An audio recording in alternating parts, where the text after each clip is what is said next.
महाराष्ट्राची जी भूमिका आहे ही स्वातंत्र्याच्या आधीपासून पुरोगामी महाराष्ट्र, प्रोग्रेसिव्ह स्टेट, सुधारणावादी, विज्ञानवादी असा हा महाराष्ट्र आहे. असाच महाराष्ट्र आपण घडवला.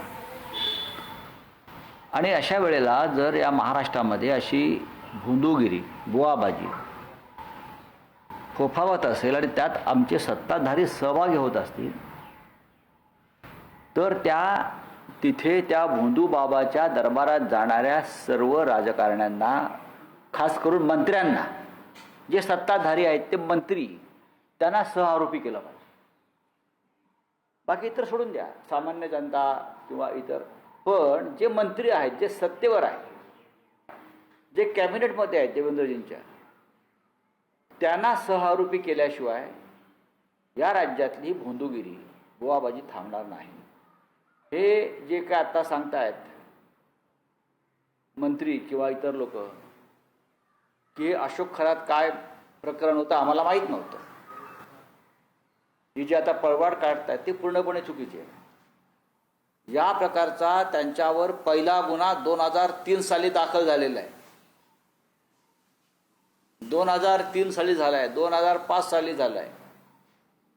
नाशिकमधल्या एका वृत्तपत्रामध्ये, सकाळमध्ये बहुतेक, खरातच्या ह्या कारनाम्यांविषयी एक लेखमाला प्रसिद्ध झाली. तेव्हा त्या पत्रकाराला धमक्या देण्यात आल्या. 2003ला जर गुन्हा दाखल झालेला आहे, 2005लाही त्या संदर्भात माहिती समोर आली आहे, वृत्तपत्रात प्रसिद्ध झाला आहे, तरी जर मंत्री, मुख्यमंत्री, उपमुख्यमंत्री हे त्यांच्याकडे जात असतील, त्यांच्या पायावर डोकं ठेवत असतील, पूजाविधी करत असतील, तंत्रमंत्र जादूटोणा करत असतील, तर ह्या सगळ्यांना सहआरोपी केला पाहिजे. एवढीच आमची भूमिका आहे. त्यांना कोण वाचवतंय? नाही, आता ते ठीक आहे, ते आता तपासामध्ये कळेल ना. आता मी काल म्हणालो की पोलीस तपास चालू आहे. नाशिकचे पोलीस आयुक्त संदीप कर्णे हे एक सक्षम अधिकारी आहेत. त्याने एखादी गोष्ट मनावर घेतली की ते उखडून टाकतात. हा माझा अनुभव आहे.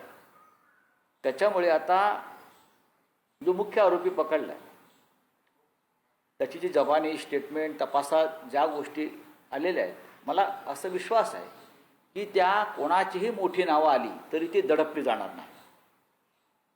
ही मला नाशिकच्या पोलीस आयुक्तांवरती माझा विश्वास आहे.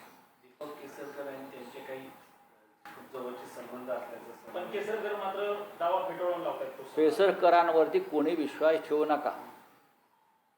केसरकर हा सावंतवाडीचा डोमकावळा आहे, बरं का. त्यांच्यावरती विश्वास ठेवू नका. महाराष्ट्राच्या सरकारमध्ये असल्यापासून त्यांना या गोष्टीचा नाद आहे.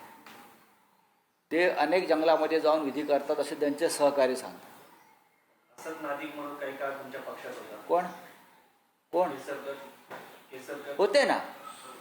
मी कुठे म्हणतो नाही म्हणून. हे आमच्या सरकारमध्ये होते, ते नंतर दुसऱ्या सरकारमध्ये गेले, ते पळून गेले. हे सगळं जरी खरं असलं तरीही ज्यांना या गोष्टीचे छंद होते त्याचा एक गट एकत्र झाला आणि ते बाहेर गेले.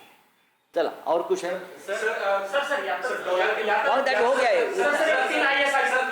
असू द्या. हाँ बोलिए.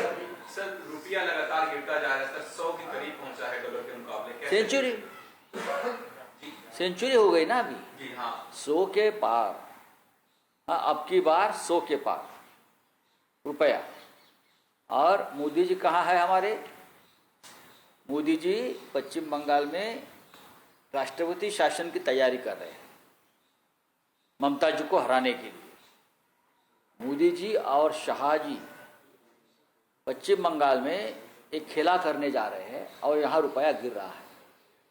100 रुपीज डॉलर. ₹1 अब $100 पार हो गया है. और हमारी देश की अर्थव्यवस्था के जो सूत्रधार है, जो नेता है, उस बारे में कोई बात करने को तैयार नहीं है. कहाँ है ये? मोदी जी बोल रहे थे ना, जब रुपया गिरता है तो देश की सांख गिरती है, देश की प्रतिष्ठा गिरती है. तो अब क्या गिर रहा है? सरकार की चड्डी गिर रही है क्या? बताइए. क्या हो रहा है?